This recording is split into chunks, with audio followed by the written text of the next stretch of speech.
Olá pessoal, bem-vindos a mais um Aldens Podcast. Estamos aqui para contar mais uma história bacana de empreendedorismo, de sucesso, de vitória, uma história transformadora.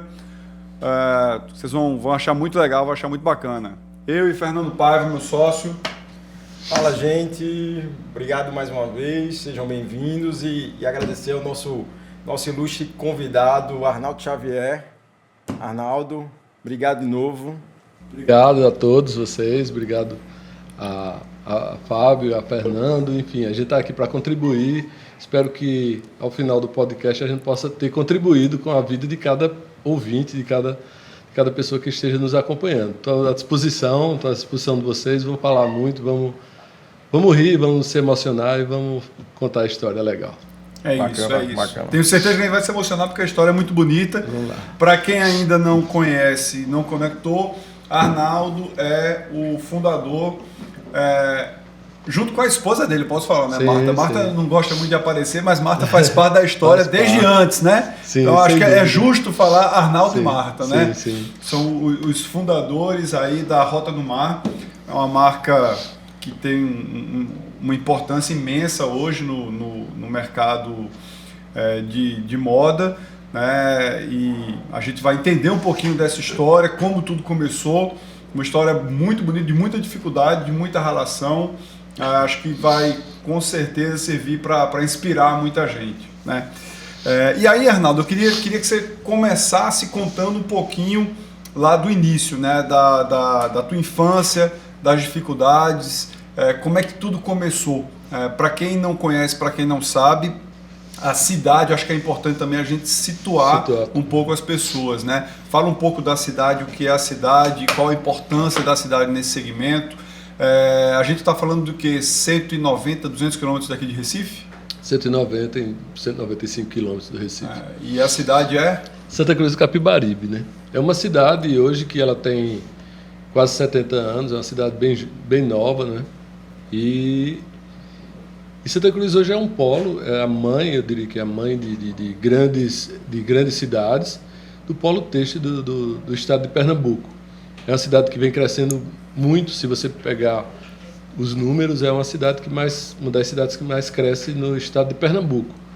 A gente vem crescendo ano após ano, mas ela nunca, assim, sempre não foi assim, né? A gente vai voltar um pouco da história para contar a cidade. A cidade, como eu falei, ela fica quase com divisa com a Paraíba, né? A gente está a 100 quilômetros de Campina Grande, está a 190 quilômetros do Recife, próximo a Toritama, 54 quilômetros de Caruaru. Estamos ali, né? Nasci ali, hoje eu estou com 56 anos, e nasci naquela cidade. Nasci em 1966. E aí é uma longa história a minha vida. Vou falar um pouco de como foi que começou, como eu nasci, de onde eu vim, da cidade, já falando da cidade. A cidade ela sempre foi um local de agricultores, mas assim, sem muito êxito, porque falta de água, o clima não era propício, mas as pessoas que moram no campo, moram em cidade muito pequena, é uma renda que você fazia o que tivesse ao seu alcance. Enfim, uma cidade bem nova, como eu falei, ela foi distrito de Taquaritinga do Norte, né, que fica próximo a ela também. Mas são cidades que pertencem a Taquaritinga do Norte, e eu nasci ali. Sou bem de família tradicional, eu diria que meu pai sempre trabalhou em prefeitura, em órgãos públicos, né, na cidade. Ele trabalhou sempre nessa área, minha mãe costureira e dona de casa. Arnaldo, mas só para, acho que é importante, acho que uma particularidade que eu acho interessante, que é bom deixar claro, e aí você me corrige também se eu estiver errado, mas sim, eu acho que é isso. Você falou, é um polo, hoje é uma cidade de referência na área têxtil, mas acho que uma das características interessantes é que ela é muito pulverizada, né? Tem algumas empresas que se destacam, mas em sua maioria é uma produção quase que independente. Tem muita produção independente, não é? Lá. Ou isso é uma realidade que já mudou também? Isso é uma coisa que já ficou no passado?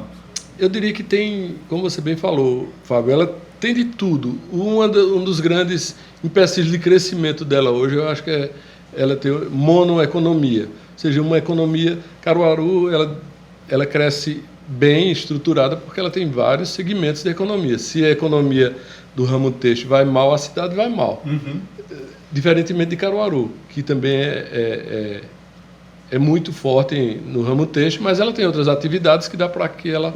É uma cidade muito mais pungente, Caruaru, né? Exatamente. E também mais antiga, né? Bem mais antiga. Né? Mas aí ela tem esse foco aí, ela está muito focada em um segmento só, eu acho que até atrapalha para o crescimento da economia. Isso atrapalha ou não, não é? Ou não, porque quando ela está bem, a cidade também cresce muito. E Santa Cruz do Capibaribe, dessa forma, hoje Santa Cruz do Capibaribe tem 120, 130 mil habitantes, né? A gente recebe semanalmente aí, num período, eu diria que num período comum, 50 mil pessoas, ou seja, Caramba, a metade da população está circulando ali por conta do comércio. Exatamente, a gente recebe a metade, outra metade da cidade, semanalmente. Todas as domingos, segunda ou terça-feira, a gente está recebendo muitos visitantes. E a cidade cresce muito e tem contribuído com o nome do Estado, tem contribuído com geração de emprego, de renda, recolhimento de impostos. O nome de Pernambuco o ramo têxtil se deve muito a Santa Cruz do Capibaribe. Logicamente, a gente fala de todo o agreste pernambucano, mas Santa Cruz foi onde começou tudo. E a gente tem muito orgulho de ter nascido nessa cidade. Legal, bacana. E aí, já entrando um pouquinho na tua história, Arnaldo, você vinha contando pra gente, né, uma família de pai, mãe, 5 filhos. Sim. Teu pai trabalhando ali em órgão público e tal, e a coisa você começa a enfrentar uma dificuldade maior quando seu pai falece ali, muito novo ainda, muito jovem, e sua mãe, também muito nova, precisa sustentar 5 filhos, né? E aí você falou pra gente das dificuldades. Fala um pouquinho aí desse período da tua vida. Você tinha que idade quando teu pai faleceu e quando você precisou começar a assumir mais responsabilidade dentro de casa? Você é o filho mais velho, né? Dos 5. Mais velho. Eu acho que a história do Arnaldo, acho que lógico, a gente até sabe um pouquinho antes, e bate papo com o Arnaldo ali, acho que vem até antes, né? Acho que do avô dele tem uma história bacana, né? Sim. Meu avô, ele foi um grande cerealista ali de atividade de comprar. Ele comprava feijão, farinha de produtores rurais, traziam da zona rural, toda daquela região, até da Paraíba, e tinha um grande depósito em Santa Cruz do Capibaribe, e onde revendia para vendas, armazéns e etc, etc. Chegou um tempo, minha mãe é a mais velha também da família dele, ela com 3 irmãos, uma família grande. As famílias de antigamente sempre foram muito grandes, né? Principalmente no interior, nunca tinha menos de 10 pessoas na família, né? E no caso da família de minha mãe foi assim. E teve um momento da vida do meu avô, ele tinha um grande armazém de farinha, chama Zezinho da Farinha, o nome dele, e ele tinha um grande armazém, estocagem de farinha, e essa farinha, não sei o que aconteceu, ela apodreceu, ficou... Enfim, ele perdeu todo o estoque, teve algumas complicações, ele quebrou. Ele era um dos grandes empresários da cidade, da região. Tinha carro naquela época que ninguém possuía carro, tinha um caminhão já, enfim. Ele chegou a quebrar nessa atividade dele e ele pegou toda a família. E essas pessoas mais antigas são, assim, honestas, fora do comum, né? Eles têm vergonha, eles fazem tudo para cumprir seus... E com o meu avô não foi diferente. Ele ficou devendo e disse, eu estou envergonhado, eu vou embora dessa cidade, só volto aqui quando pagar todas as contas que eu fiz. E ele convidou toda a família, botou num caminhão, num pau de arara, disse, eu vou sair de Santa Cruz do Capibaribe, tem um amigo no Paraná, próximo a Maringá, e eu vou levar toda a família para morar nessa fazenda, vou ganhar dinheiro, só eu voltar aqui quando pagar a quem eu devo, honrar as dívidas. Minha mãe já estava numa família bem estruturada, ela tinha casa, já tinha meu pai trabalhando na prefeitura, e meu pai disse, eu não vou, porque a gente já está bem aqui. 5 filhos, Família relativamente estruturadas, etc. Eu acho que a Alessandra não tinha nascido ainda, enfim. Mas aí foi embora toda a família de minha mãe ficou sem nenhum parente próximo e começamos a viver a nossa vida, os filhos estudando, meu pai trabalhando na prefeitura e minha mãe sendo dona de casa e costureira. Minha mãe, as horas vagas era para costurar e aprender um pouco das atividades de corte e costura. E aí, com pouco tempo depois, minha mãe meu pai teve tuberculose e não tinha cura na época, e ele faleceu. Ele faleceu com 32 anos, e minha mãe ficou com 28 anos, viúva, com toda a família fora, longe, e meu pai falecido, ele faleceu em 1974, eu tinha 7, 8 anos de idade, era o mais velho da família, e minha mãe desmoronou, acabou, né, a vida para ela, enfim, mas a preocupação dela é os filhos agora, né, se perdeu o marido. Ela chegou a pensar em ir para Maringá na época, Arnaldo? Não, porque não tinha condições financeiras de fazer uma viagem tão... Até para ir era difícil. Né? Era difícil, e enfim, não tinha... Qualquer movimento era difícil. Ia ser mais oneroso. Exatamente. E esse foi um momento de muita dificuldade, né, Arnaldo? Você falou que chegou a ter momentos de não ter comida dentro de casa, né? A gente começou a trabalhar e minha mãe, a primeira coisa que ela fez, eu disse, olha, eu tenho que tomar conta da casa, eu tenho que dar conta de tudo. Ela era adulta da história e eu tenho uma criança de braço, que é a Alessandra, que tinha 8 meses, eu acho que 1 ano, sei lá, 8 meses, era criança de colo. Ela deu a Alessandra para que uma amiga pudesse tomar conta enquanto ela se restabelecesse, né?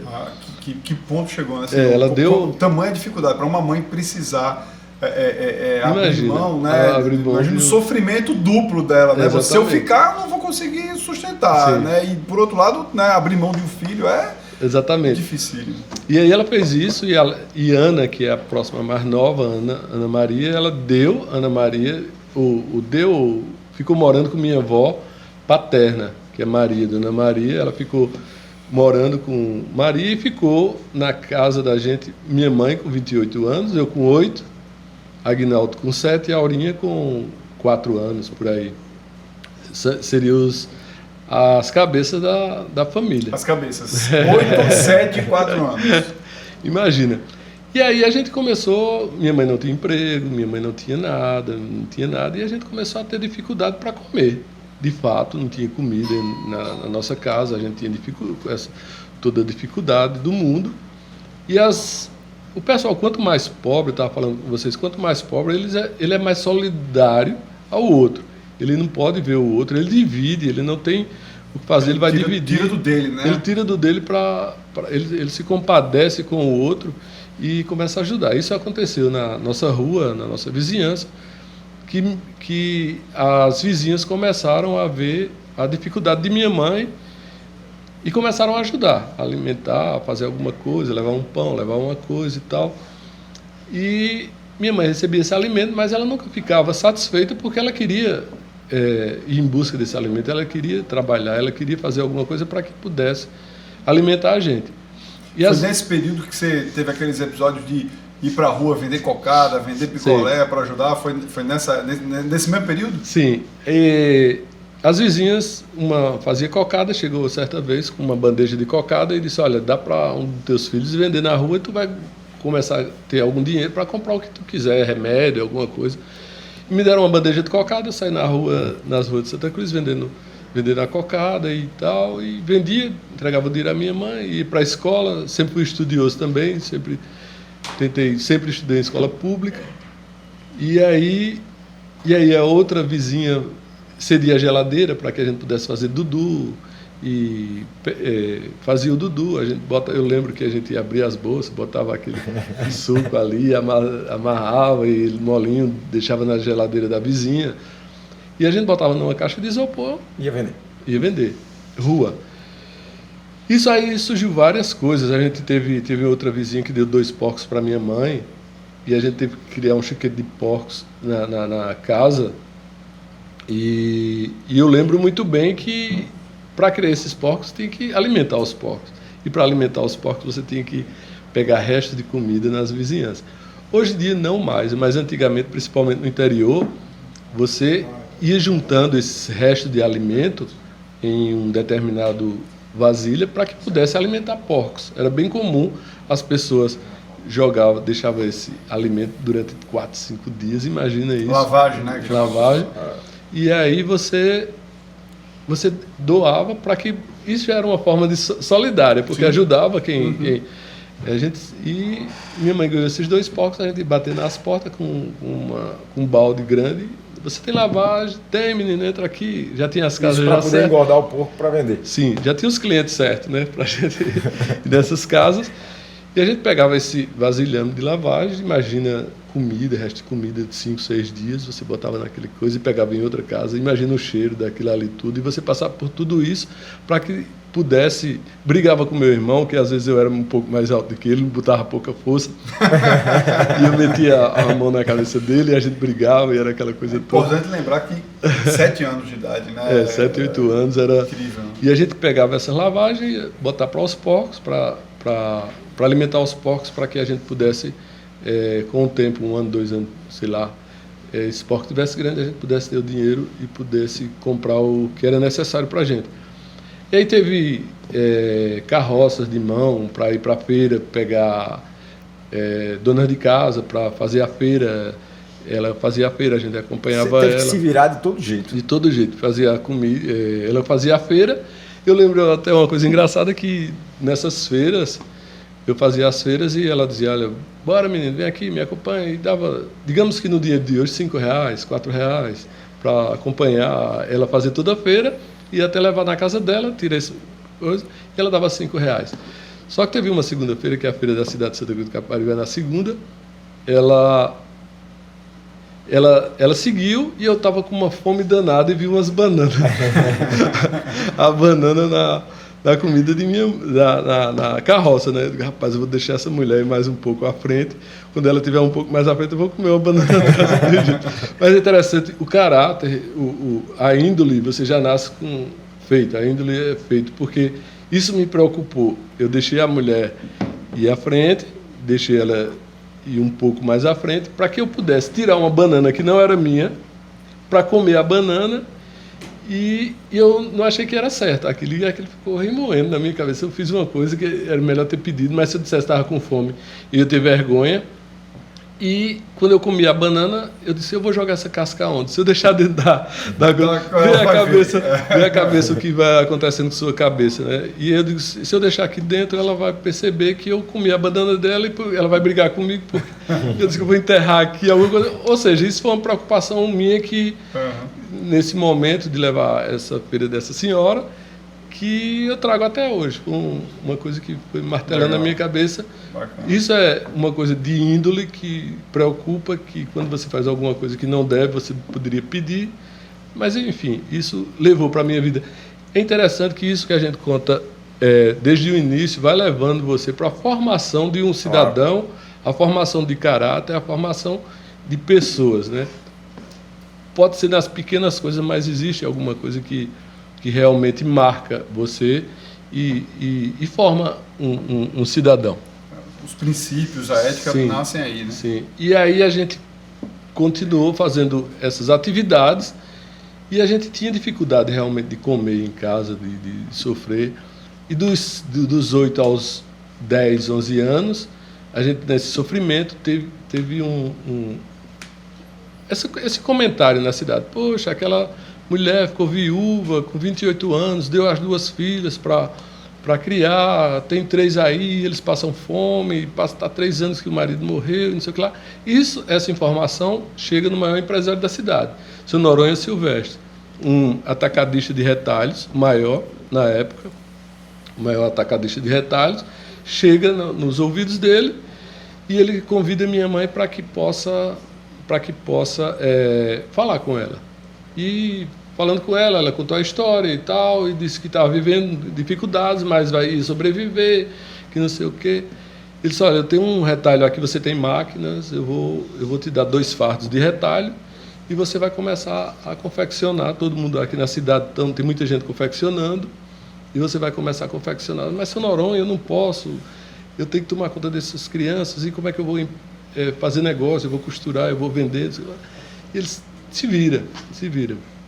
E deixou 2 fardos na calçada da nossa casa. Eu lembro que esses fardos eram tão grandes que não podia passar na porta de casa, ele teria que ser desmontado na calçada da nossa casa. E eu fui até uma oficina de bicicleta, pedi um alicate emprestado, era estopas com cintas de aço, e eu torei essas presilhas, eu torei com aço, ela estava até meio arrochada, que na hora que torava ela dava, eu lembro disso tudo também, ou seja, enfim, tirei Isso você já tinha que idade, Arnaldo? 10, 11 anos. Tá. E aí a gente... Então você foi ali dos 7 aos 11 ainda com muita dificuldade, né? Muita. E aí por mais que você fala muito, você ajudava, lógico, e você de fato era um braço para a tua mãe forte, mas a responsabilidade dela de todo dia buscar o que é que eu vou comer hoje, o que é que eu vou fazer com esses meninos, deve ser absurdo. É absurdo. E interessante é que ela tinha muito medo, hoje ela tem 70 e poucos anos, mas ela tinha medo de arrumar um novo companheiro, que ela sempre falava que tinha receio de que o companheiro pudesse bater na gente, maltratar a gente e tal. E ela disse, eu não quero uma nova pessoa para que pudesse, uma mulher com 5 filhos, que ainda nadie ia se atrever, enfim. E a viúva antigamente, eu acho que vocês são mais novos, mas a viúva era uma coisa que é meio que misteriosa, né? Tinha muitas histórias de viúvas, de coisas, enfim, tinha muita coisa. Carregava um estigma. Exatamente.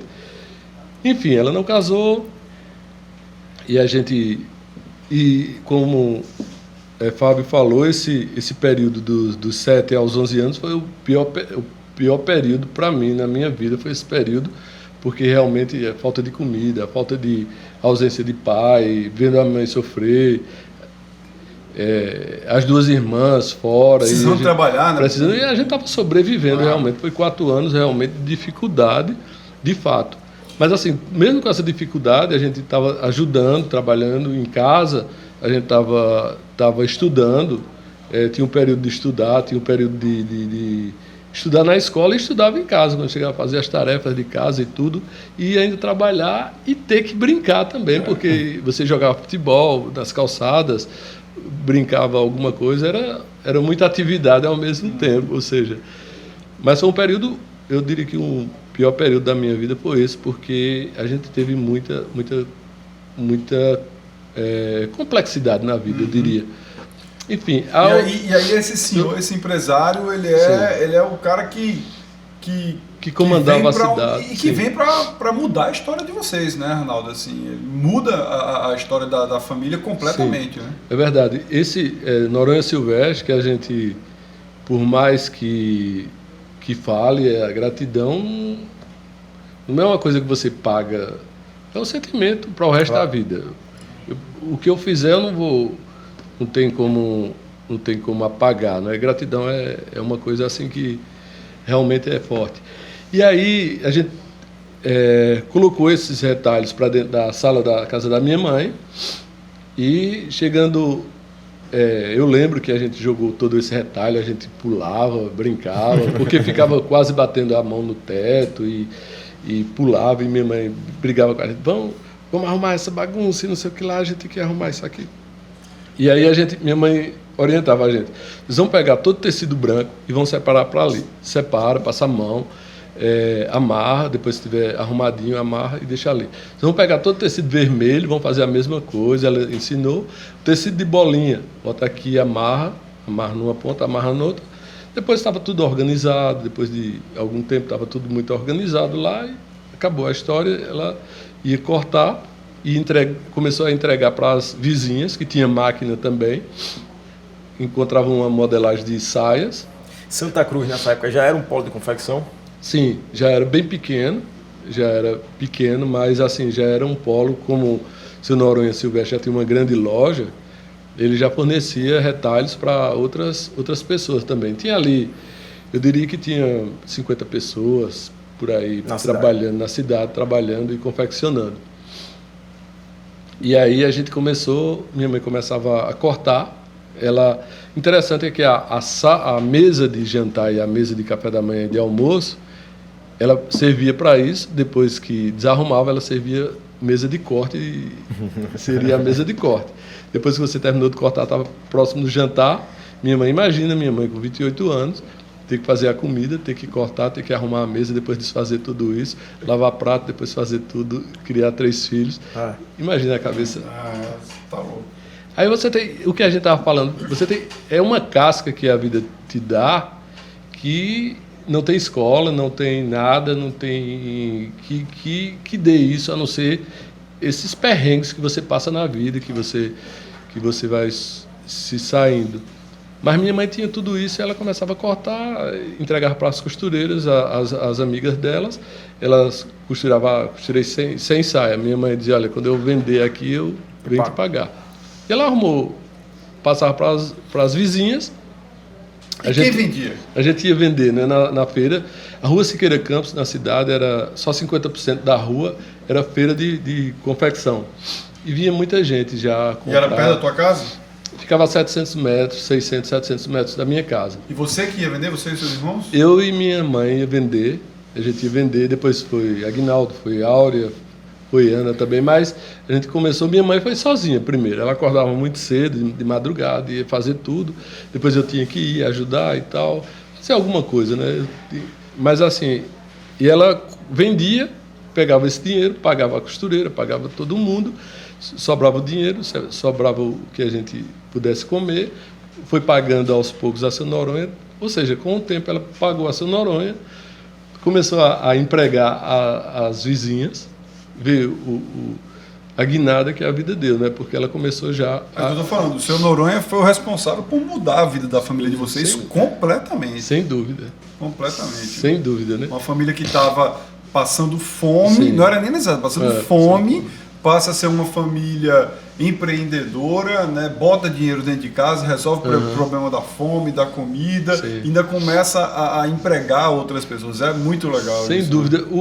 Quando você fala, Fábio, não foi só de uma família, foi de uma cidade, foi de uma região, porque ele foi um dos protagonistas dessa história. Seu Noronha Silvestre, tem Zezé Diniz, tem, enfim, outros e outros que Brás de Lira, são pessoas ilustres na cidade que foram empreendedores assim de mão cheia, que fizeram a cidade crescer, que deram a sua contribuição para que a cidade pudesse ser o que ela é hoje. Arnaldo Xavier. Essa história é mais na frente. E aí, Arnaldo? O negocinho estava arrumado, tua mãe estava mais com a cabeça mais tranquila no lugar, exatamente, terceirizando ali com o pessoal, vendendo. Estava ganhando dinheiro, ela já começou a comprar máquinas industriais e começou a empreender, e começou a crescer, e chegou um momento que eu era cortador dela, vendia, cortava, ajudava, enfim. Mas chegou um momento, minha mãe trabalhava muito com roupa feminina, saia, vestido, etc. E chegou um momento que eu tinha curiosidade de aprender a modelar bermudas.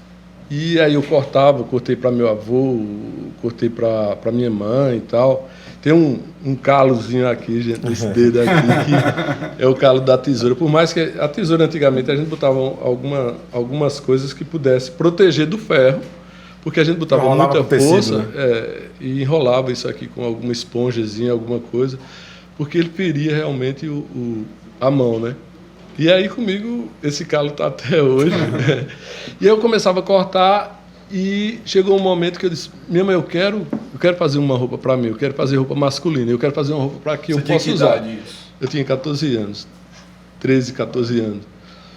E aí com 14 anos você está saindo da infância e você começa a ficar adolescente e começa a vaidade chegar, começa a namorar e etc. Mas aí eu digo, olha, eu quero fazer bermuda, para mim, que eu quero fazer uma roupa que eu possa usar. E eu insistia muito com minha mãe e tal.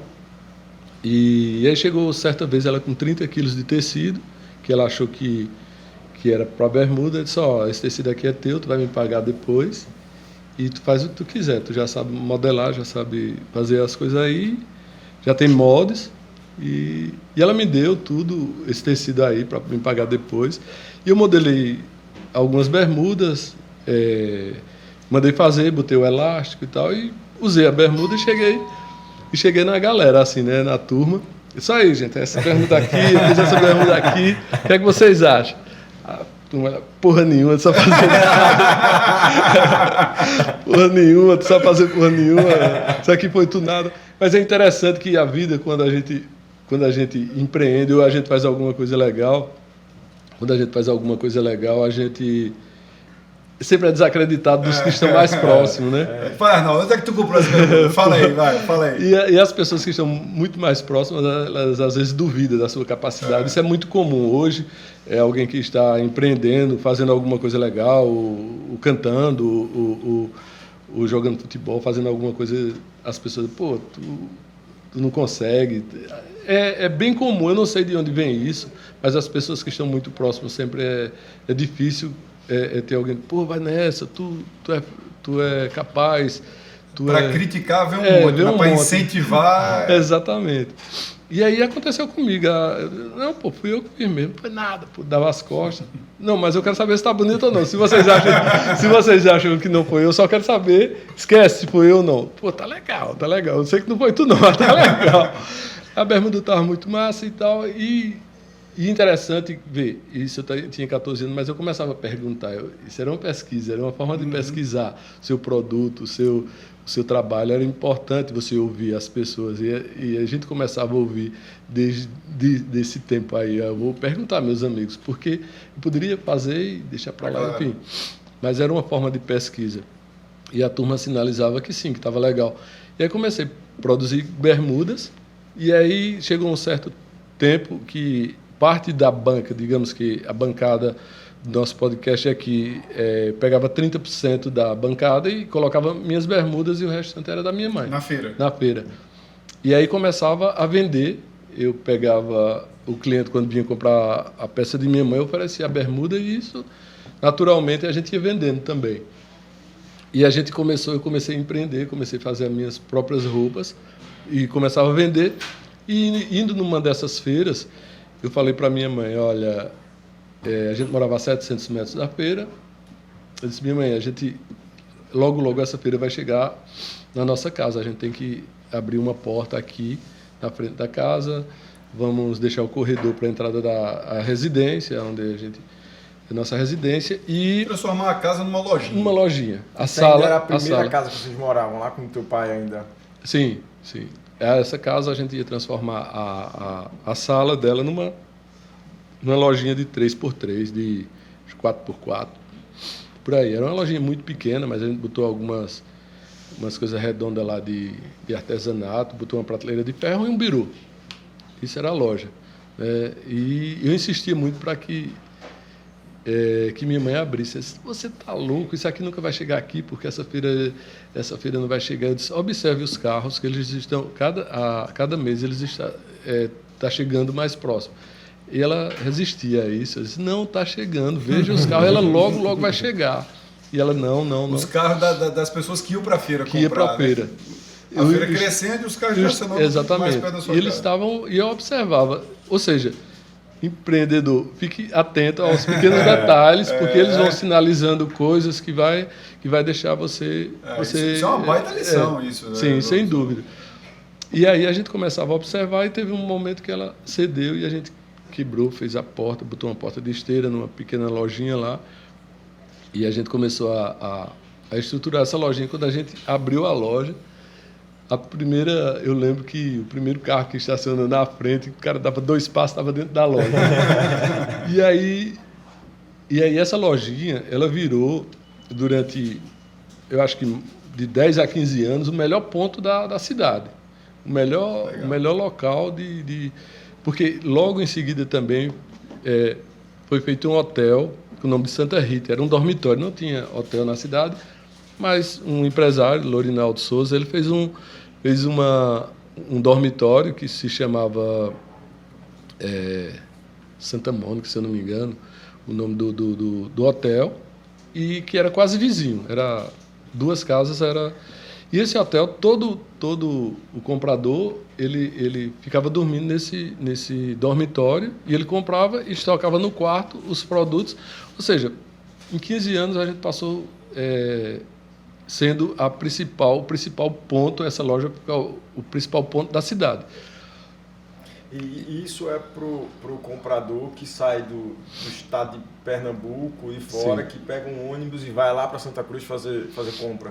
Exatamente. Nessa época ia muita gente da Bahia, ia muito baiano para Santa Cruz. E eles ficavam nesse principal dormitório da cidade. E aí a gente começou a crescer. A lojinha, o dormitório vizinho, e o melhor ponto da cidade. E a gente começou a ganhar dinheiro, e começou a empreender, e começou a trabalhar, a confeccionar, enfim. Eu, com 14 anos, depois de 3 anos seguidos, dando muito certo no trabalho, com 17 anos eu comprei meu primeiro carro. E para a época era um Fusca, mas o carro era seminovo, tinha... Não tinha nem carteira de motorista ainda, mas já tinha carro. Não. E eu tenho uma menina de 17 anos que eu falei isso para ela: você está mentindo para ela? Não tinha nem carteira, não sabia dirigir direito. Então também quero um carro. Mas assim, tinha uns rodão, tinha um Superstar, que era o toca-fita, aqueles que tiram, você não lembra? De gaveta, eu lembro. De gaveta que tira e bota. Claro, quando eu chegava à noite, eu tirava e guardava cheio de fita, cassete. Quando eu peguei já era aquela capa, né? Você já tirava a capa do som na minha Sim, Você encaixava numa bandejinha. Tinha que ligar o cabo atrás. Sim, exatamente. Ou seja, imagina o cara com 17 anos que estava carregando lavagem para porcos, que você estava vendendo picolé na cidade. 10 anos depois. Etc. Você já estava com carro. Pô, eu não vou deixar essa oportunidade passar, né? Eu não vou deixar isso acontecer, eu não vou deixar isso morrer. Eu vou abraçar essa oportunidade com unhas e dentes. Eu não vou dormir, eu não vou relaxar, porque está dando certo, eu vou trabalhar. E comecei a trabalhar assim de dia e de noite. Com 16 anos, aí conheci Dona Marta, que está aqui, né? A gente conversou com ela. E ela tinha apenas 14 anos, a gente se conheceu. E é a pessoa que está comigo até hoje. E aí a gente, com esses 16 anos, com 17 já comprou o primeiro carro, começou a empreender, começou a crescer e começou a levar uma vida muito melhor do que a gente vivia, né? E aí, com 17, depois que falei, foi um grande sonho ter um carro, um equipamento tão bonito, tão desejado, né? Para qualquer homem. Carro, imagina, qualquer homem, o desejo de um homem na época era ter um carro. 17 anos de idade. 17 anos de idade, saindo de onde sair. Caramba, o mundo... Era o topo do mundo, né? Dei certo na vida. É interessante que completei 18, tirei carteira, 19, já estava com carteira, 19 já estava com o segundo carro. Comprei outro carro e tinha estoque, estava negociando, estava crescendo, etc, etc. E aí estava muito bem. Comecei, eu diria que com 14, com 21, 22, teve uma grande crise no país. Esses produtos que eu vendia, 80% era com cheques pré-datados e 20% era dinheiro, dinheiro e tudo. Mas teve uma grande crise e esses cheques todos voltaram de vendas, foi acumulando o faturamento de 2 meses, digamos assim, e os cheques voltaram tudo, os clientes foram embora, não apareceram e quebrei. Eu tive que vender os 2 carros, tive que vender todo o estoque, tive que vender tudo para que eu pudesse honrar os compromissos que eu tinha assumido, e vendi tudo. E eu lembro que eu não consegui pagar todo mundo, eu tive que falar com minha mãe. Ela tinha uma máquina de disco, de cortar, ela me deu, disse: paga esse outro que está faltando aqui com essa máquina, e para tu não ficar devendo a ninguém. É a única coisa que tem que fazer. Ela me deu essa máquina, eu dei para um dos fornecedores, ele aceitou na dívida, fiquei zero, não tinha mais nada, não tinha mais dinheiro, não tinha mais carro, não tinha mais esperança, ou seja, o mundo fui abaixo. Disse, pô, voltou para lavagem, né? Na cabeça vem essa imagem, né? Será que eu vou para lavagem de novo? Voltei a vender picolé nas ruas, ou voltei a fazer o que fazia. Isso se você não tiver a cabeça no lugar, cara, você vai fazer loucura. Você vai dizer assim, pô, não quero voltar para aquela vida, não quero. Você era o voltar rei, parece que é mais difícil, né? Você era o rei, depois você volta a ser o plebeu, né? Enfim. Mas assim. Mas tem um ditado que o pessoal fala aí no empreendedorismo que para um grande empresário dar certo, ele tem que quebrar 3 vezes. É 3? 3 vezes, né? Por aí. 3 vezes. Você quebrou quantas? Duas. Interessante que eu já vi alguma história assim. Você mudou a regra, então. É que o cara só contratava alguém que tinha quebrado algumas vezes mesmo, porque ele já tinha essa experiência de por onde não pisar, onde não ir, por onde não. O que não fazer, ele já sabe. Uhum. Então, ou seja, com 21, quebrei, fiquei no zero e foi terrível, foi muito ruim. Mas teve aprendizado. E como é que você recomeça? Eu tive aprendizado. Eu não precisava ter o segundo carro. Eu não tinha necessidade de ter o segundo carro. Eu não poderia estar com todo o estoque, toda a coisa na mão do outro. Eu tinha que ter uma parte comigo. O risco não podia estar tudo na mão do outro. Uhum. Ou seja, tem algumas coisas que a gente aprendeu, né? E aí a gente, muito ruim, enfim, terrível. Mas tua mãe nessa época estava bem? Eu diria que o efeito dominó, né? Esse efeito dominó. Porque o cenário devia ser muito parecido para todo mundo, parecido, né? Cheque pré-datado, o cliente estoque não vem, alto, o cliente não vem. Ou seja, minha mãe... Deve ter quebrado, você não deve ter sido o único da cidade, vários mas devem ter eu quebrado. acho que, no meu caso, é porque eu cresci muito rápido e eu já estava... E minha mãe não crescia tanto, mas ela sempre teve ela nunca foi de estar muito alto nem estar muito... Tinha mais estabilidade, né? Exatamente. E ela não sofreu tanto por isso. Mas assim, eu sofri pra caramba e vou recomeçar e vou tentar, mas cadê força? Não tinha força, mas com que dinheiro? Minha mãe também não podia. E aí chegou um momento que eu botei na cabeça da minha mãe para a gente vender a casa que a gente tinha, que era um dos melhores pontos. Eu ofereci até o empresário do lado. E eu digo, eu com o dinheiro da casa a gente vai fazer a coisa acontecer de novo. Eu cheguei a falar com o empresário para comprar a casa da gente. Enfim, minha mãe também resistiu, não queria, eu também acho. Enfim, não deu certo e foi uma coisa boa não ter acontecido isso. E aí passou um ano e aí eu tentei recomeçar aos poucos, devagarinho. E a gente continuou novamente. Mas 22 anos também é um menino, né? É Acho que naquela você achou que o teu mundo tinha acabado de novo, mas estava cheio de energia ainda. É verdade. E 22 anos você está com muita sede ainda. E depois de ter provado a bonança, né, que seria ter carro, ter dinheiro, já estava... Eu fumava, bebia. Autonomia, né? Você tinha autonomia, exatamente. você conquistou a autonomia. Era o adulto, né? Era o adulto que já estava fumando, já estava bebendo, já estava com carro, já estava com dinheiro, já estava querendo ser o que não era. Ou seja, isso foi ensinando, foi dando um baque na sua vaidade, que você não precisa ser, você tem que estar focado, você tem que estar... Enfim, isso fez com que aprendesse. Perde um pouco da sua vaidade, perde algumas coisas, foca no teu negócio, deixa as coisas, enfim... Foi péssimo, mas a gente aprendeu bastante.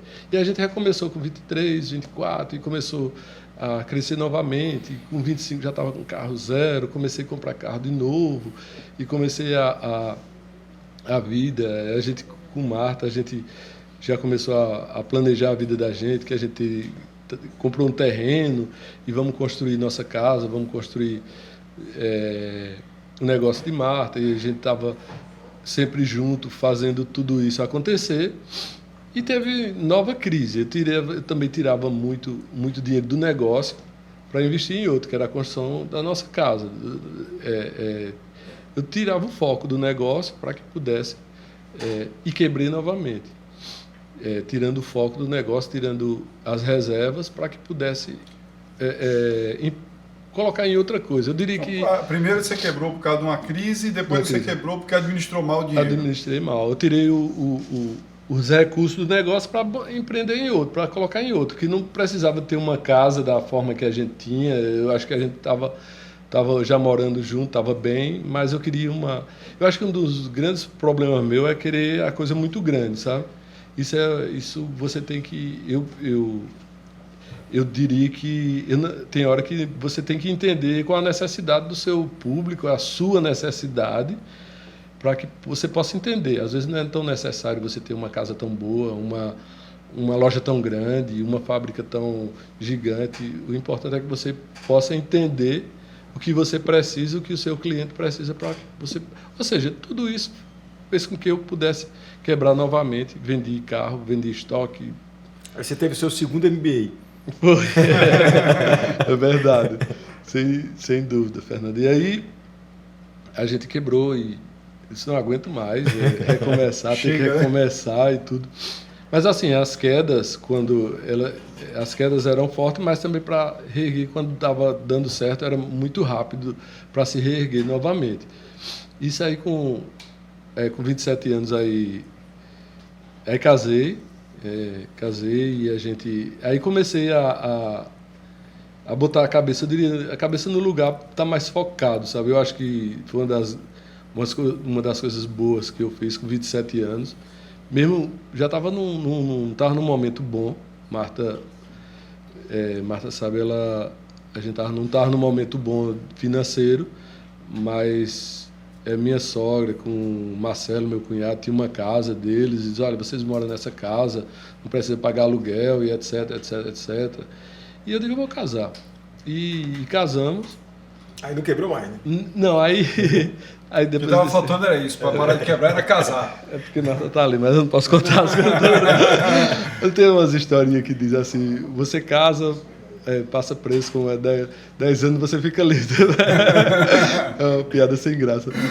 Mas aí casei e a gente...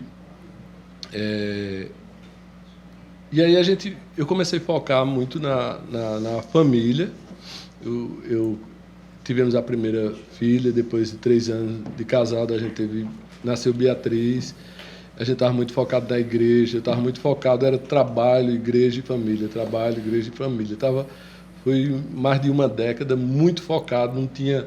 E isso só para poder a gente entender, sim. A gente ainda está falando daquela estrutura que sim. Era você, sua mãe, sim. Seus irmãos, né? Você já começando a desenvolver os seus produtos diferentes, mas ainda era um negócio da família. Era um negócio, a gente pode chamar um negócio meio que artesanal, né?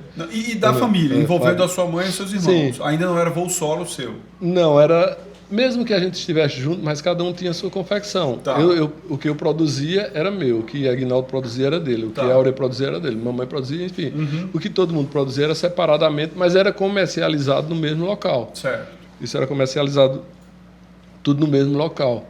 E aí, depois esse momento de casado, eu estava com a cabeça muito antenada no negócio e na família. Transformou minha vida porque aí eu já fumava, eu parei de fumar, eu parei de beber, eu parei de farrar, eu parei de tudo e fiquei muito ligado à igreja. A gente tinha um momento que a gente estava muito ligado à renovação carismática, a grupos de encontro de casais com Cristo e etc, etc. Foi um momento muito bom na minha vida porque eu tinha passado por 2 quebradeiras e estava vivendo um momento bom, dando razão ou crença a outras coisas, enfim. E aí, depois... E com as quebras você começa também a aprender a dar valor a coisas diferentes. Né? A valorizar. Eu acho que você, quando era pequeno, passou fome e deve ter, naquele momento da sua vida, obviamente, aprendeu a dar valor à comida, a ter comida dentro de casa. O que é ter e o que é não ter. Você começa a valorizar. E aí, com a quebradeira, você começa a dar valor a outras coisas também, né? Você aprende, né? Aí você chega num momento de maturidade, casado, com filhos, né? Você já chega com uma cabeça diferente. Exatamente. Aí você começa a valorizar, já que... E aí você começa... A parte de vaidade de ter carro, de ter casa, de ter não sei o que lá, isso tinha passado. Eu vi que eu comprava um carro, depois tinha desejo por outro, acabava o desejo, passava 2 meses com aquele carro dos sonhos, depois, merda, isso aí. Depois de 3 meses é uma coisa comum, ou seja, a vaidade foi se perdendo aí, que foi bom, foi muito bom. E aí, com 28, 29 anos, a gente estava muito bem já, a família bem estruturada. E aí a gente disse, olha, eu acho que, falando com o Marta, eu digo, olha, eu acho que a gente precisa criar uma marca, eu acho que a gente precisa criar sair de junto da família, para que a gente possa ter uma loja com essa marca. E eu vislumbrei uma coisa grande. Eu imaginei uma coisa grande, que a gente poderia chegar junto. E aí, de 13 anos de idade, aos 30 anos, quebrado 2 vezes, no mercado que estava crescendo, que a cidade estava crescendo muito, eu digo, poxa, eu tenho uma experiência de 17 anos no mercado, então eu já tenho um casca aí para aguentar outras coisas. Então, a ideia nossa era avisar a família que ia acontecer isso, que ia separar, e a família ficou triste. E eu disse, pô, ninguém vai estar se intrigando de ninguém está se separando. Só quero montar meu próprio negócio, montar minha própria loja e crescer. Se a gente continuar junto, a gente não vai crescer junto. Então, se a gente se separar, a probabilidade de crescer é muito maior do que a gente estando junto. Isso eu fiz. E aí comecei, como eu estava falando para o Fábio, 1995, 96. 95, 96. Tá. E aí eu tinha o meu negócio, e eu digo, eu vou criar uma marca e vou estruturar, eu vou profissionalizar, eu vou fazer uma coisa que realmente a gente possa crescer de fato. E a ideia era continuar produzindo a mesma coisa que você já produzia, ou você queria entrar para um viés diferente? Você continuava fazendo as bermudas ali e tal, ou você já tinha mudado esse negócio? Sim, a gente tinha, eu estava fazendo as bermudas, sem marca, só com o nome Xavier Confecções. Interessante que a gente tinha a loja que era Xavier Confecções, mas eu tinha o nome Xavier Surfwear. Pô, que nome feio da porra. Os clientes diziam, pô, a bermuda tá legal com sua porra, mas Xavier, bicho, é um nome feio da porra. Muda isso aí e tal. Eu digo, mas tá gostando do produto? O produto tá massa, cara, mas o nome tá feio, não sei o quê. Eu digo, pô, já sei, o cliente tá me pedindo muito isso, aí eu vou criar uma marca. Enfim, avisar da família, e aí eu comecei em busca de uma marca, né? Eu disse sempre que eu via revistas Fluir, via revistas de surfwear, de surf e tal, e eu via aquela imensidão do mar, aquele azul e tudo. Eu só era apaixonado pelo mar, né? Eu achava o mais bonito do mundo é o mar. E até hoje esse sentimento, esse desejo pelo mar é gigante. Eu acho que ele tem algo de grande, de força, de mistério. E o mar, eu achava maravilhoso quando vi uma fotografia do mar. Eu digo, eu tenho um mar na cabeça como um sonho. Então eu vou criar alguma coisa que que leve o nome para o mar.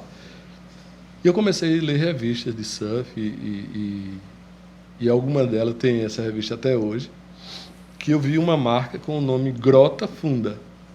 Só que o G estava meio que estilizado e estava Rota Funda. Eu digo, que nome feio da porra de uma marca. Também é mais feio do que Xavier. Isso é mais feio do que o meu. Nome feio da porra. Só que aí, o Rota, aí eu juntei com o Mar. Rotamar é um nome legal. Rotamar. Eu novamente vou para uma galera, né? Gente, vocês que acham que esse nome aqui para minha marca, estou criando uma marca, Rotamar. Rota, bota 2, mas pô, fica muito extenso o nome vai ficar muito extenso e tal. Aí, mas tá legal, o nome tá porra, bicho. Rota do Mar, o nome, porra. Finalmente o pessoal elogiou, né? Verdade, né? Aí, pô, o nome da porra, é um nome legal. Eu disse, pô, tá legal, mas eu não tô gostando porque é extenso, é muita letra para você colocar, enfim. Aí quando eu comecei a mostrar para o cliente um produto, aí peguei um design, Alvino Neto, da cidade, disse, olha, eu tenho um nome, eu queria ver logomarca, eu queria ver cores, ele fez, eu acho que 8 logomarcas, e eu com um papel na mão, eu digo, essa daqui, sem dúvida, é uma marca com amarelo, com azul royal, um elipse assim, e com o nome Rota do Mar, caramba. Aí, depois disso, tem um Galo, que é um design aqui, que foi da Seaway também, que hoje está morando em Portugal. Quando eu mostrei para ele, pô, deixa eu dar uma mexida aqui. Quando ele fez a marca, que a gente começou a colocar no produto, e a gente criou uma loja única, com o nome Rota do Mar, com um produto da...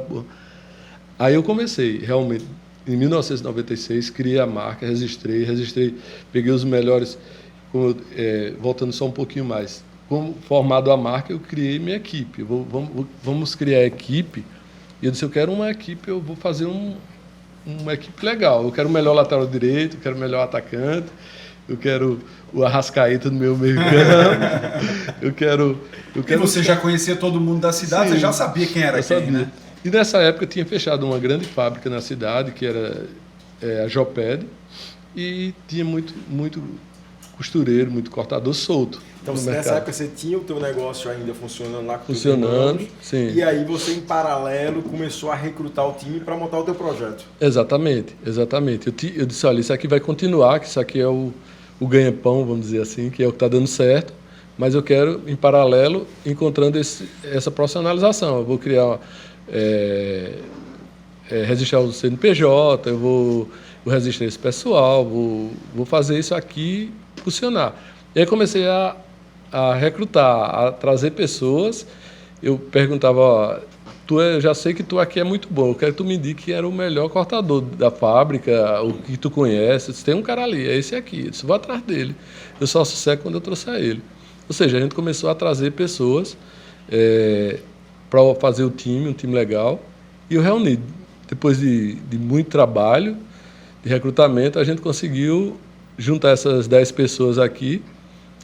E eu falei para eles, eu disse, ó, gente, eu trabalho desde os meus 13 anos, eu tenho 30 anos, e eu tenho aqui 17 anos de mercado, eu estou trabalhando bem, eu estou trabalhando assim, mas eu queria ir para esse caminho aqui. Eu estou convidando vocês para fazer parte desse novo time, o nome da marca vai ser Rota do Mar, e eu queria vocês aqui nesse time. A gente vai fazer isso paralelamente, eu não vou acabar esse negócio que está dando certo, negócio principal, mas esse aqui a gente vai brincar um pouco até a gente aprender. E nós vamos ser os maiores da cidade e vamos ser os maiores da região. Tem uma menina que trabalha comigo, com Fátima, o nome dela é Fátima, que ela disse, pô, esse cara fumou maconha estragada. A maconha estava estragada desse cara porque ele está dizendo que vai ser maior, com 10 pessoas. Enfim. É engraçado porque a gente estava falando dos modelos de startup hoje, que as empresas, grandes companhias, quando querem empreender, né? E hoje a empresa muito grande ela é um transatlântico, né? Qualquer mudança é super lenta. E aí o modelo é exatamente esse. Você, sem nenhuma metodologia lá à época, sem nenhum tipo de estudo aprofundado, você fez exatamente o que se faz hoje em dia, né? Então, uma grande empresa monta um time de negócio, tira da companhia, ó, vamos empreender aqui e esse negócio vai dar certo. Sim. E reuniu tudo, né? Você tinha um bom produto, você criou uma marca legal e juntou o melhor time, né? Sim. Pegou as melhores pessoas cada um na sua área. E se desse errado aqui, beleza, eu estou com esse aqui, eu tenho o meu plano B aqui, o meu plano A, que está dando certo aqui, e esse aqui eu vou fazer um teste aqui. Mas eu acredito, minha percepção era acreditando muito mais nesse projeto novo do que do que o antigo, né? E a gente chamou a turma e disse, vamos fazer isso. E a turma começou a trabalhar e a gente modelar, fazer algumas coisas legais. E eu diria, com uma equipe legal, o meu time estava legal, com uma marca legal, com uma loja nova, focado, profissionalizado, com tudo isso, quando a gente botou no mercado, aí eu comecei a ter problema. Meu maior problema era que eu não precisava de vendas. Imagina uma empresa hoje não correr atrás de vendas. Eu me escondia de vendas. Aí você, por quê? Porque minha produtividade não alcançava, as vendas eram muito maior. Eu tinha problema com clientes porque ele queria comprar 3.000 peças, só tinha 1.000 peças para dar para ele. E eu me escondia de um cliente novo. Eu disse, não quero atender, porque eu não consigo atender. Era atacado, né, Arnaldo? Atacado, 100% atacado. E aí eu me escondia de clientes para não fazer... Eu conversava pouco com o cliente, porque a minha intenção era não vender mais, porque eu não tinha condições de produzir. E o cliente ficava bravo comigo, porque, pô, é incompetente, eu estou querendo comprar 3.000 peças, só me vende 1.000, eu estou querendo pagar, não sei o quê e tal. Enfim, dos meus 30 anos aos 40, 42, foi dessa forma. Produzindo o máximo, tentando fazer com que a indústria ela possa se capacitar cada vez mais para que eu possa colocar esse produto e atender bem o cliente. Mas por mais que eu me esforçasse... Quer mais um café? Aceito, obrigado. Quer café também? Lente, você vê um café para a gente, por favor? E aí a intenção nossa era fortalecer a indústria para que ela pudesse atender a comercialização do produto, né? E isso foi muito bom. Uma época que a gente ganhou dinheiro para caramba e com 42 anos, 45, aí eu comecei a realizar sonhos. Eu diria que isso me proporcionou realizar sonhos. Eu levar Rodrigo Hilbert com Fernanda Lima para o Havaí, com uma equipe de 10 pessoas para a gente fotografar no Havaí.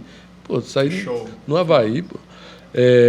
Você levar Bruno Gagliasso para Fernando de Noronha, você levar Caio Castro. Então foi você que apresentou o Fernando de Noronha para o Bruno Gagliasso. Ele gostou tanto que comprou no tempo E a gente fez várias campanhas com Bruno Gagliasso, aí fez com Caio Castro, Rodrigo Hilbert, no Havaí, fez Caio Castro aqui, em Carneiros, fez no Rio. Por isso que a Rota do Mar deve ser lotada de mulher lá. Né? E aí a gente começou a ter esses insights de trazer modelos, Aí começamos outra paixão minha também é futebol. A gente começou a colocar em... Teve um momento que a gente estava com 22 clubes de futebol no Brasil inteiro. Patrocinando? 22. Caramba. 22 clubes, ou seja... Mas, às vezes, as pessoas é muita grana. Tinha clube que era só por material, era muito pouco. Era o material que a gente estava doando para ele. Clubes do interior, a maioria... os pequenos do interior. Eu diria que, eu vou falar no Central, no Ipiranga. O Ipiranga é o maior de todos, né? É meu clube de coração. Mas assim, o Central, o Ipiranga, aí Sport, Náutico, Santa Cruz, a gente foi para São Paulo e fez jogos com a marca, com Nacional do Medellín, na Libertadores. E a gente foi muitos clubes e a gente era visto. Eu comprava os 3 jornais daqui do estado, Diário, Jornal do Comércio e Folha. Eu comprava na segunda-feira os 3. A primeira capa era Rota do Mar. Ou o atleta usando, ou por trás da placa do gol, ou até mesmo enfim, qualquer coisa na parte esportiva ou na capa do jornal estava bem exposto a marca da gente, né? Ou seja, e aí com esses atores, com futebol, com tudo. E teve outras coisas que a gente conseguiu conquistar com isso. Eu conheci hoje 56 países diferentes. A gente conseguiu andar o mundo inteiro. Países que você assim, nunca imaginei visitar, já visitei. Tem países que mais de 10 vezes. Você sair desse ponto para conhecer 56 países diferentes e aí começar passar a ser o maior empregador da cidade. É isso que eu queria perguntar. Assim, ou seja, a história da maconha estragada, a mulher estava errada. Depois de 6 anos, aí ela disse assim, ela revelou, a gente ganhou um prêmio do Sebrae de qualidade no trabalho, já ganhamos vários prêmios, é importante abrir essa discussão também. A gente, além de empregar, a gente trata muito bem as pessoas. E a gente ganhou um prêmio do Sebrae, Sebrae Ideal, um programa do Sebrae que valorizava as empresas que melhor tinham um local de trabalho. O Green Place to Work também, a gente já ganhou vários. Enfim, e depois de 6 anos que a gente ganhou esse prêmio, aí Fátima disse, eu queria falar aqui, tá? Aí disse, esse cara aqui chegou pra gente há 6 anos atrás, disse que era o maior, ia ser o maior, hoje a gente é o maior e tá ganhando o prêmio. Eu falei que a maconha estava estragada. Eu disse, pô, por que tu dissesse isso nesse dia? Enfim, isso são lembranças legais que deixaram marcas importantes para o crescimento da gente. E como eu estava falando, a gente a marca proporcionou tudo isso e a gente criou ações que a gente pudesse ajudar pessoas a crescer. A gente, como eu te falei, a gente passou, eu diria que a história da cidade. A gente é o maior empregador da história da cidade. Então, era isso que eu queria pegar esse gancho aí, que eu tive a felicidade de conhecer a tua loja lá em Santa Cruz, né? E é incrível, porque Santa Cruz é uma cidade ainda pequena, né? Uma cidade simples, você está andando lá na avenida e de repente você se dá de frente com um negócio que parece que você está numa loja de um outlet americano, né? Uma loja gigante. Quantos metros quadrados tem aqui? Acho que 1.400 metros quadrados a loja. 1.400 metros quadrados, super bem feita, linda, super bem decorada. Quando que você construiu aquilo ali e como que foi? Você começou pequeno, foi ficando grande, foi um negócio que já nasceu, você teve já a ideia de construir, porque é a loja e nos fundos da loja é a indústria, não é isso? Isso, a fábrica. Fala um pouquinho da construção daquilo ali, porque eu acho muito bacana esse evento, que eu imagino que é quando você se torna um grande player, né, no mercado. Né? A gente tinha uma loja na rua Cabo Otávio, que era a loja própria, e primeiro a feira da cidade, ela que era em ruas, era bem estranho, ela mudou para um Moda Center Santa Cruz, que hoje é o maior polo da América Latina de atacado de roupa, né? Hoje a gente tem orgulho de falar do Moda Center Santa Cruz porque é um grande centro atacadista de moda, né? E ele nessa época saiu do centro da cidade para ir para esse shopping, a gente pode falar de atacado de roupa. Quando saiu, a gente começou a abrir loja em Caruaru, que a gente viu a marca teria que estar na loja em Caruaru. A gente abriu loja em Toritama, abriu em Santa Cruz, a gente criou a segunda loja em Caruaru, criou a segunda em Toritama e a segunda em Santa Cruz. Ficamos com 6 lojas, mas a ideia de criar essa grande loja é porque o governo do estado ele dá isenção a quando a indústria vende direto. O ICMS é menor. Uhum. Você vendendo na fábrica, eu estaria pagando menos ICMS. E a intenção nossa era jogar todos os clientes para essa loja e para fazer isso, eu tinha que ter espaço físico para comportar muita gente comprando nessa loja. Por isso que a gente abriu a loja tão grande e a ideia era essa, era ter agilidade no negócio e pagar menos impostos. Seria uma loja de fábrica, né? A loja de fábrica. Só que 2 anos depois a gente montou uma loja fantástica. Eu diria que é a maior loja de surf do país nessa época. Muito a maior loja de surf do país, desse segmento, apesar da gente não estar tão focado nesse segmento mais. Mas depois de 2 anos o governo liberou esse ICMS para os outros pontos. Ela ficou meio que a ideia de trazer o cliente não mais precisava, porque o ICMS estava dando, o governo estava dando essa coisa em Toritama, em Caruaru, nas outras lojas, então deixa os clientes lá, porque os impostos vão ser contabilizados da mesma forma, então deixa os clientes lá e a loja ficou realmente muito grande. Mas assim, mais uma vez, eu acho que foi um problema nosso ter feito tão grande, eu acho que é um problema meu estar querendo fazer as coisas tão...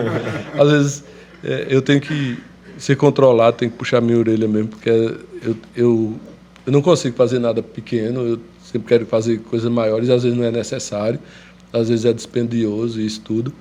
Mas assim, são ensinamentos que a gente tem que aprender. Acho que também tem a ousadia do empreendedor, né, Arnaldo? Não tem empreendedor que pensa pequeno, né? Não tem empreendedor que quer construir coisas pequenas, né? Empreendedor quer construir coisas grandes. Nem sempre dá certo. É verdade. Né? Mas o empreendedor só acontece porque ele quer construir coisas grandes. Sim. Né? É desafio, né? A gente vive realmente. O empreendedor nato, ele não está muito interessado na grana. A grana é consequência. Ele tá muito mais interessado em desafio. Eu quero ter meu primeiro R$1 bilhão. Mas eu não quero para pegar esse dinheiro. Não é pelo que ele pode comprar. Exatamente. É como eu faço para chegar até ele. Eu tenho um sonho, é chegar ao primeiro R$1 bilhão. Mas assim, eu não tenho dúvida que eu vou chegar. Mas o caminho é que vai me fortalecer, é que vai me dar casca, é que vai me dar experiência. Quando eu chegar lá vai ser uma merda. E aí? É isso. Não vai não, mas sabe o que é? Porque eu estou vivendo isso. Ele não vai mudar a minha vida. Ele não vai mudar a minha vida, porque esse momento da vida vai ser igual. Isso. Ele vai ser, esse caminho vai ser legal. Ô, Arnaldo, eu queria que você falasse um pouquinho também sobre a China, né? Quando a gente teve lá junto, eu perguntei para você, falei, pô, Arnaldo, e a China? A China não é uma ameaça, né? Com as coisas lá cada vez mais baratas e tal. E aí você me falou de algo que eu achei fantástico, que foi, não, já tô de olho, né? Fala um pouquinho aí sobre a tua experiência com a China. Bem, a China é o seguinte, qualquer profissional, ele quer saber o que o melhor do mundo faz. Na minha área não é diferente. Se você tem sua empresa, você quer saber quem é o melhor do mundo ou do país o que é que o cara faz aí para ele ser tão grande, para ele ser tão bom. E é uma curiosidade de qualquer profissional, e eu tinha curiosidade de conhecer quem é o maior fabricante de roupa do mundo. E aí por que eles vendem desse preço? Como é que eles fabricam? Por que esses números tão altos de produtividade? Como é isso? E eu tinha esse desejo de conhecer a China, e aí conheci um amigo que tinha outro amigo em comum, e a gente conseguiu mandar ele para a China com pouco recurso, um recurso bem pequeno. Ele começou a morar na China, eu diria que com R$5.000 a gente começou a fazer com que ele pudesse morar lá e morar bem e trabalhar. Enfim, ele ficou fazendo essa ponte entre a empresa, e a gente tive a oportunidade de ir 4 vezes na China, através dessa, ele estando lá na China, e uma vez ao ano, eu fui 4 anos seguidos. E quando eu chegava lá, ele sabia falar mandarim, ele tinha abertura nas fábricas, e eu via coisas nas fábricas que eu podia levar esse conhecimento, trazer esse conhecimento para o Agreste, Pernambuco. Eu comecei a ver tudo isso aí, comecei a captar informação, como produzir melhor, como ser mais eficiente, como ser mais organizado, enfim. Tudo isso a gente fez com que eu disse, pronto, agora aprendi como é que traz o produto, como os impostos, como é que é feito todo o trâmite, como é que é legalizar a empresa para fazer essa importação e etc, etc. Isso foi muita curiosidade que me deu experiência para que pudesse compreender como é que eles trabalham, e aí consegui. Ou seja, durante 4 anos você manteve um cara na China, estudando o teu mercado, abrindo portas, te ensinando, aprendendo para poder te ensinar como a China opera dentro do teu segmento. Exatamente. Isso foi muito bom. Dene é um cara fantástico, com o Alessandro também, enfim, eles trabalhando lá e dando esse feedback do que eles estão fazendo. Às vezes eu tinha um zíper aqui, que no Brasil é R$2, às vezes consegue esse zíper aí dessa qualidade, com preço menor, fazer as contas com os impostos e tudo para ver se compensava realmente. Enfim, foi muito bom.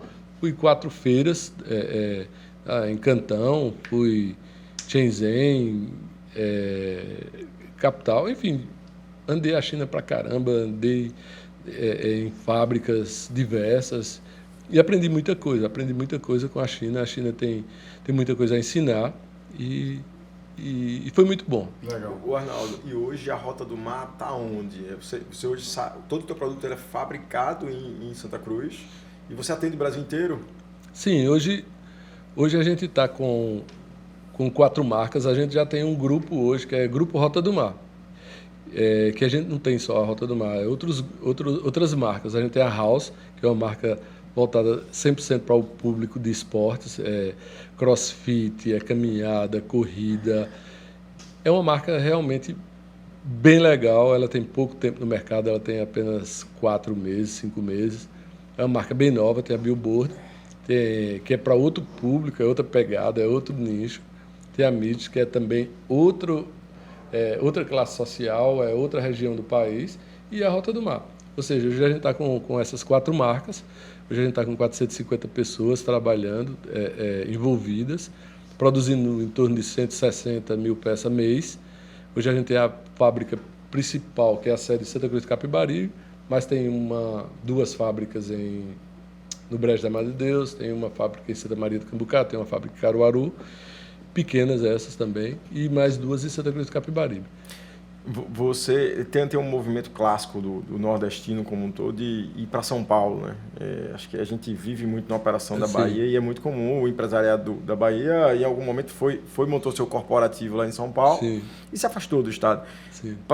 Tem uma percepção do nosso lado que você tem uma gratidão muito grande por Santa Cruz, né? Sim. Esse movimento para você faz sentido sair de Santa Cruz ou você quer continuar crescendo lá? Eu diria que eu já disse várias vezes, se a gente no Agreste pernambucano, eu posso fazer gol de bicicleta, eu posso fazer gol de cabeça, de carrinhos, gol maravilhosos. Eu não vou ser visto. Se eu for para o Rio ou para São Paulo, se eu fizer um gol de um chutinho de bico, eu apareço demais. Ou seja, os holofotes estão no sul e sudeste. A gente para crescer, se realmente quer crescer, quer desenvolver, você tem que ir para lá.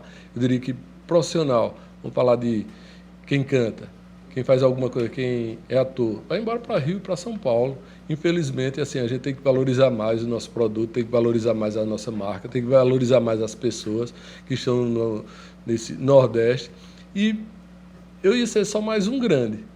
Eu ia ganhar mais dinheiro, mas eu ia estar... Tem um monte de coisa, eu não estou protegendo, eu não estou do lado da minha família, eu não ia estar do lado da minha família, eu não ia estar do lado dos meus amigos, apesar de fazer mais amigos lá, eu tenho certeza que ia fazer mais amigos. Mas, assim, tem uma coisa muito maior do que ganhar grana, que é estar mostrando a região. Eu tenho um desejo muito grande que as pessoas conheçam o Agreste pernambucano. Eu tenho um desejo muito grande que as pessoas acreditem no seu potencial. Eu tenho um desejo que as pessoas me vejam, eu digo, poxa, esse cara maluco conseguiu... Fumador de maconha estragada. Ele conseguiu chegar longe. Por que é que eu não posso? Eu estudando, eu sendo dedicado, porque eu não posso? Isso é muito legal. Isso não tem dinheiro que pague. Eu poderia ter 3 vezes o dinheiro lá em São Paulo, mas isso eu ter mais dinheiro.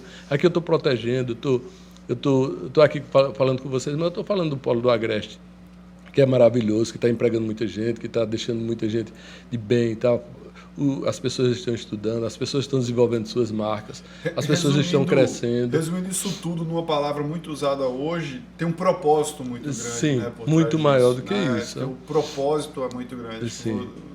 Você veio de uma situação extremamente adversa. Sim. E foi essa cidade que você está hoje que te deu isso tudo, que te proporcionou isso. Então, de alguma forma, acho que você quer devolver isso também. Exatamente, né? Exatamente. Isso é importante para a gente. A gente tem várias ações que a gente tem feito. Eu tenho um programa que é Café com Arnaldo, que eu passo uma tarde de quinta-feira com um grupo de 10 pessoas, passando essa experiência minha para essas pessoas.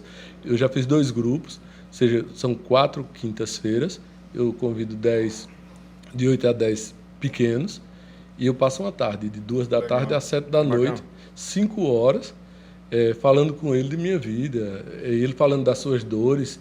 Eu boto esse grupo para falar sobre os problemas, sobre as dificuldades, e a intenção é que eu falo para ele que a gente junto, aprendendo, a gente pode crescer.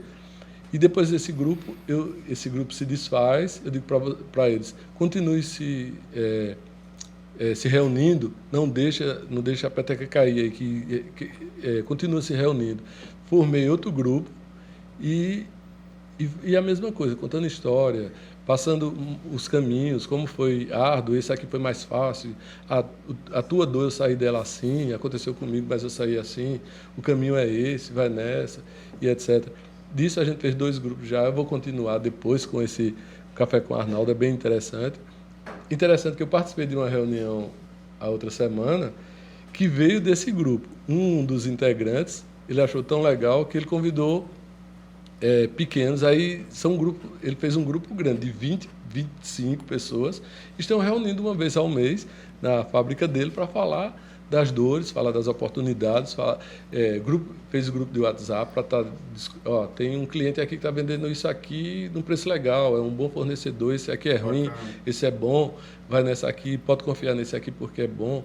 Ou seja, essa troca de ideias, troca de energia faz com que as empresas cresçam, as empresas se profissionalizem, possa começar a gerar emprego, renda para o Estado e possa fazer com que a região cresça. Eu acredito, como você falou, Fábio, no início, essa é a minha contrapartida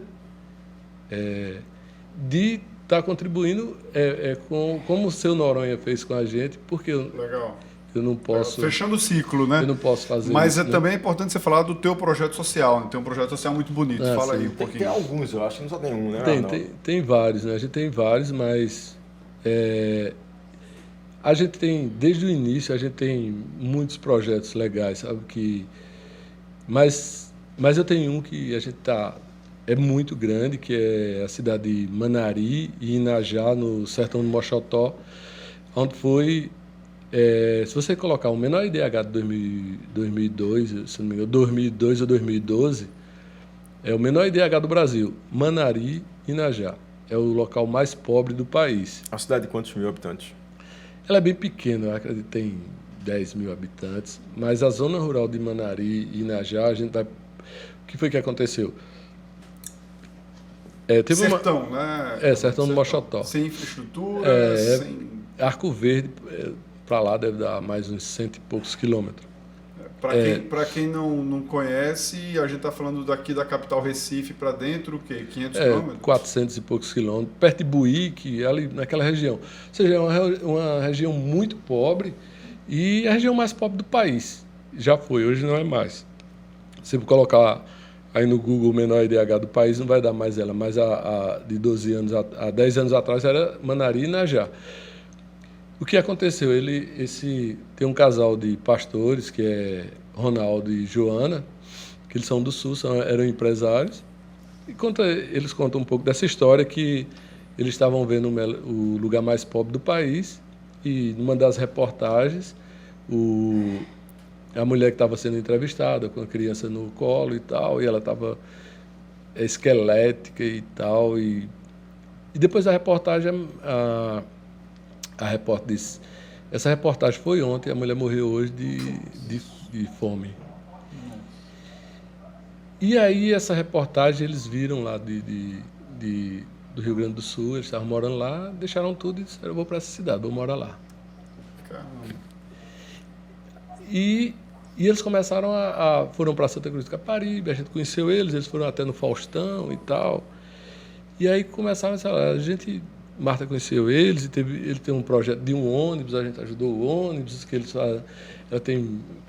É bem legal o projeto deles, enfim. Só para resumir, eles foram morar em Manari.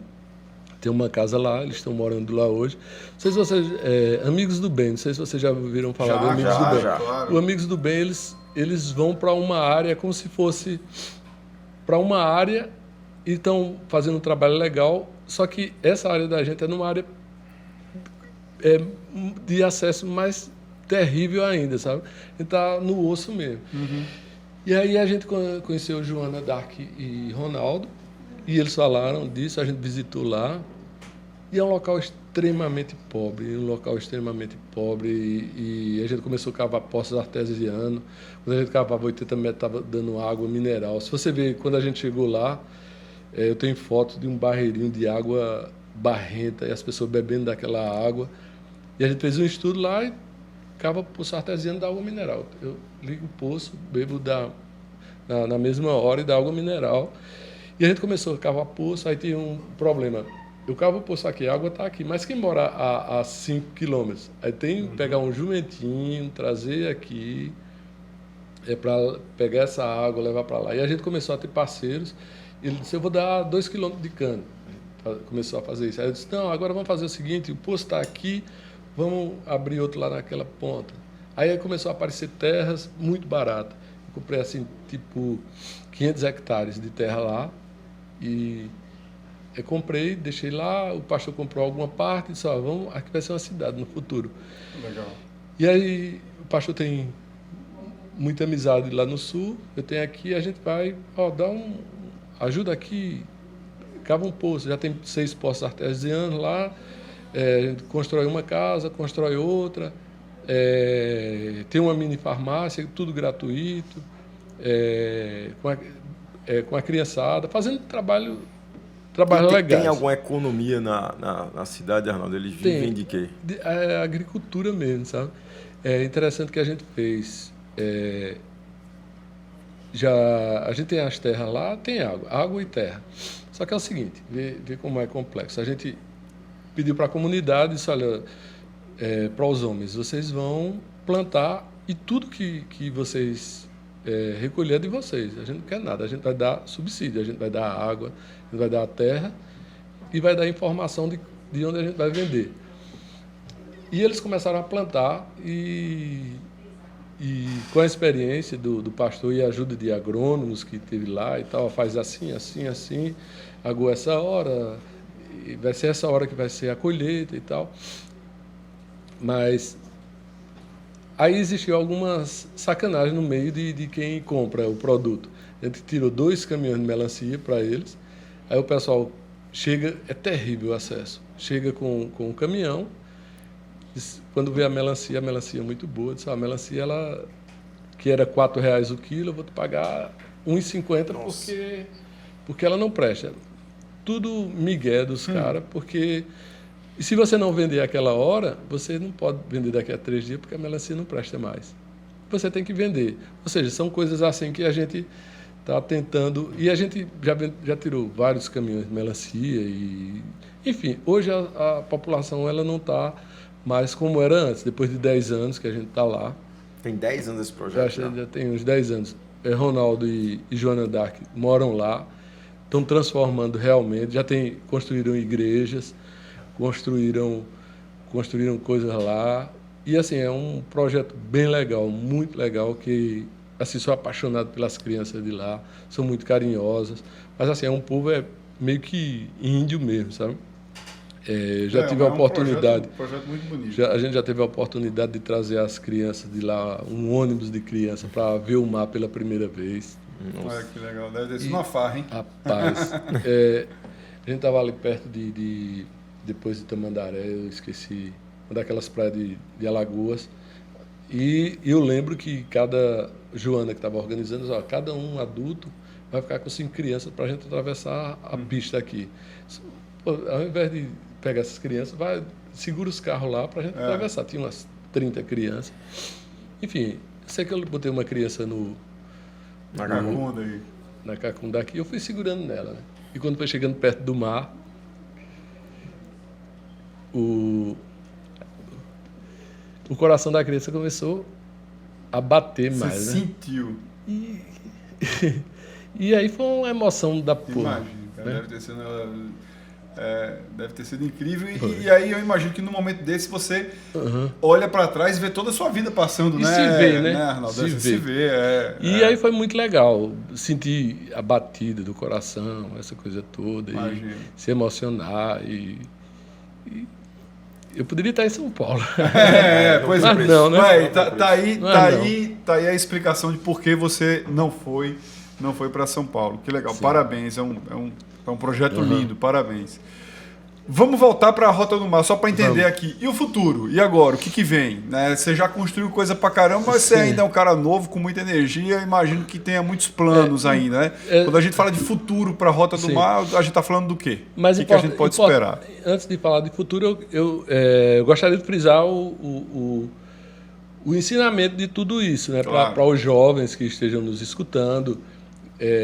Não importa, cara, de onde tu veio, não importa de onde tu... acreditar nas coisas, acreditar em você, acreditar e não parar de trabalhar. Se você faz as coisas com ética, com responsabilidade, que você quer crescer, você viu um cara que saiu, que estava carregando lavagem, que estava vendendo picolé nas ruas de Santa Cruz do Capibaribe, se tornar o maior empregador da cidade.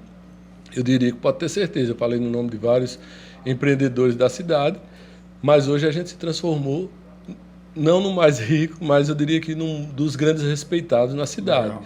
E isso você tem que, vendo essa história, você, caramba, eu também consigo, eu gosto que as pessoas me vejam e com essa visão eu também consigo chegar nesse momento, eu também posso, se ele pode, eu também posso. Eu quero espelhar as pessoas para que tentem, que vá a fundo, que tenham futuro, que acreditem em você, que deixe essa coisa de...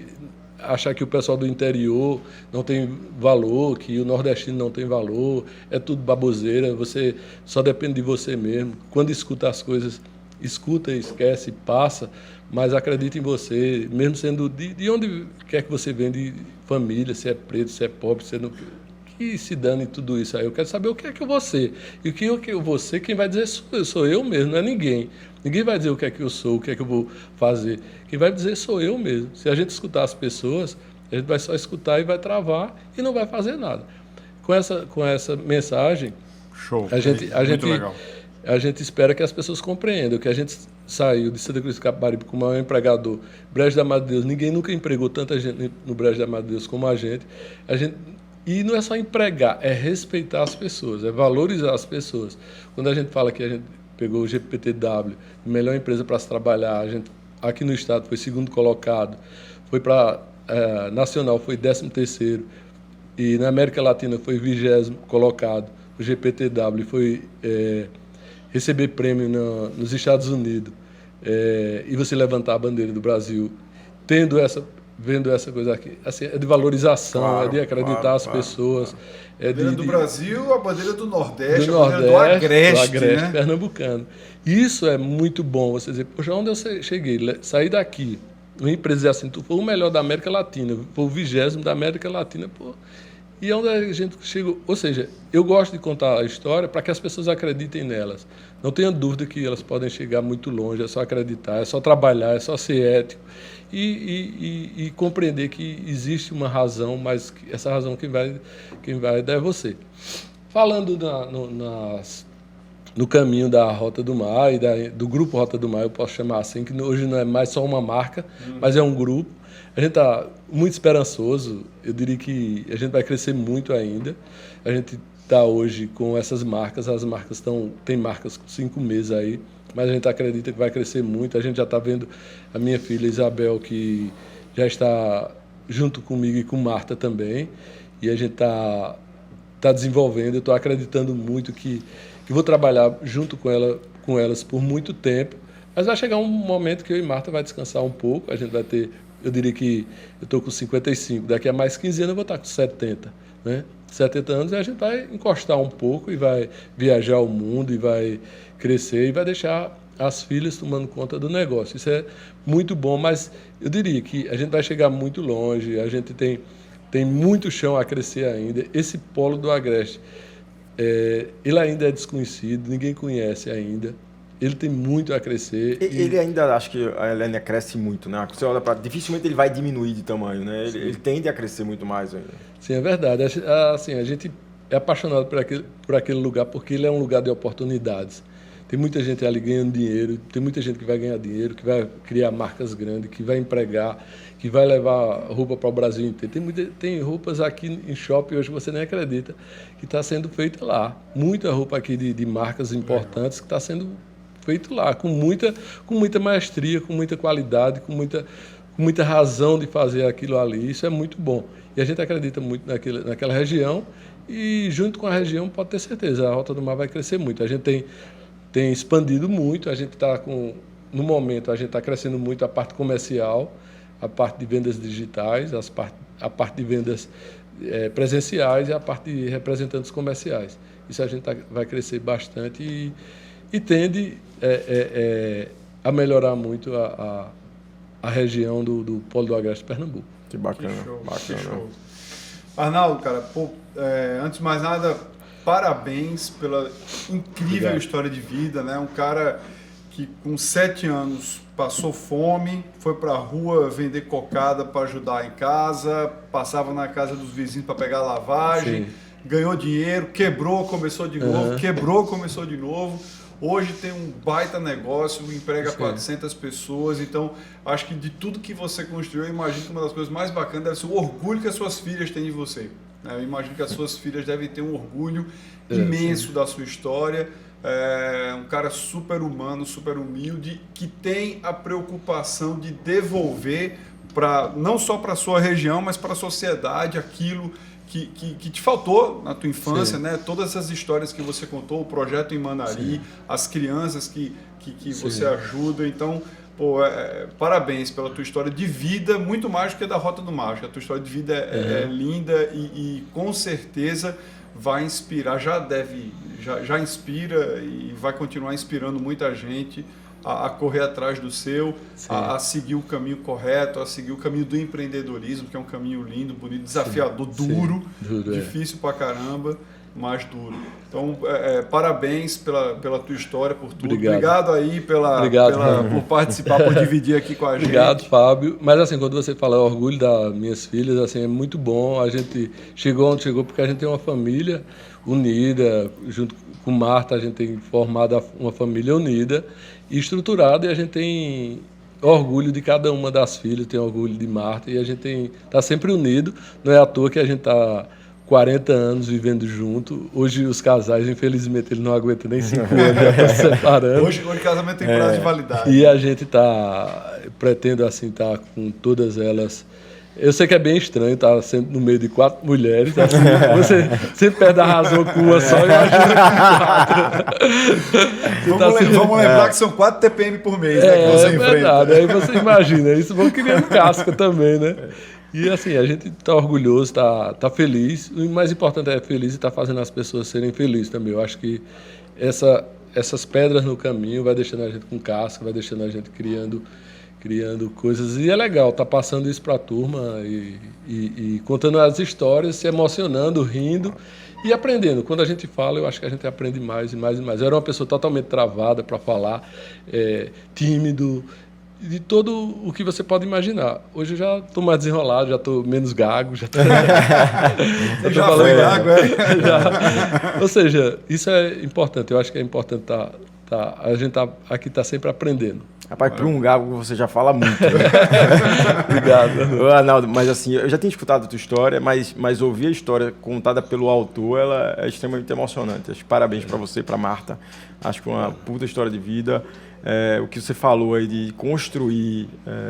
Era muito fácil sair daqui para São Paulo e ganhar mais dinheiro, deixar o negócio ainda maior, mas fazer o que vocês estão fazendo é sensacional. Acho que o Nordeste, o Agreste e o povo brasileiro precisa fazer mais isso, né? Valorizar a terra e valorizar de onde veio. Acho que você não perde as raízes, acho que vocês, os dois, estão de parabéns. Obrigado, Fernando. Obrigado a você. Bem lembrado, tem que parabenizar a Marta também, que não gosta de aparecer e ficar ali nos bastidores, mas que é tão parte dessa história quanto você, né? Sem dúvida. A gente queria que ela tivesse aqui mais muito tímida, não gosta não. Parabéns, viu, Marta, para você também. Obrigado vocês da audiência e obrigado, é assim fantástico essa proposta de vocês estar trazendo pessoas que possam contar histórias legais. E para todos os clientes de vocês, eu acho que os clientes vão ficar cada vez mais fiéis, porque não é toda empresa que chega e diz: eu vou fechar uma tarde e vou trazer uma pessoa legal para contar uma história. E isso dá respaldo para a empresa, isso dá fidelização, eu diria. E o cliente ganha, o mercado ganha, a região ganha. E isso é o que precisa, todo mundo está ganhando e está aprendendo. A ideia é essa, a ideia é inspirar os outros, né? Sim. Obrigado mais uma vez, Arnaldo. Foi um prazer. Obrigado, pessoal, é isso. Obrigado a todos aí. A gente vai se vendo aí nos próximos podcasts. Acompanhe as nossas redes sociais aí no LinkedIn, no Instagram, que tem outras histórias tão bacanas e inspiradoras quanto a do Arnaldo. Valeu, pessoal.